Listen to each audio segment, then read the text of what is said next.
अहवालात फडणवीस आणि शिंदेंना खोट्या गुन्ह्यात अडकवण्याचा प्रयत्न झाला असं एसआयटीच्या तपासात उघड झालंय। तत्कालीन माजी पोलीस महासंचालक संजय पांडे यांनी तसा दबाव आणला असं एसआयटीच्या तपासामध्ये नमूद करण्यात आलंय।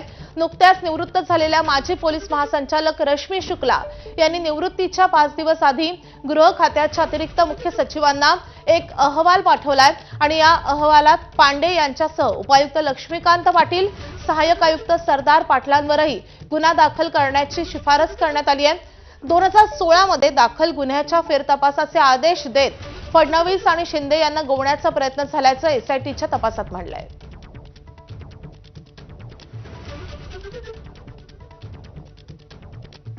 दरम्यान तत्कालीन पोलीस महासंचालक रश्मी शुक्ला यांच्या अहवालावर ठाकरेंच्या शिवसेनेचे खासदार संजय राऊत यांनी टीका केली। आपण पाहूया। रश्मी शुक्ला या राष्ट्रीय स्वयंसेवक संघाच्या कार्यकर्त्या आहेत। त्यांचं अख्खं कुटुंब हे भाजप आणि राष्ट्रीय स्वयंसेवक संघाचे कार्यकर्ते म्हणून ते काम करतात आणि त्या वर्दीतल्या संघाच्या कार्यकर्त्या होत्या। त्यांच्या अहवालावरती विश्वास ठेवता येणार नाही। तसं नसतं तर त्यांना एक्सटेन्शन दिलं नसतं ना, संघाच्या दबावामुळे दिलंय ते। आता पिंपरी चिंचवडमधून महत्त्वाची बातमी। 15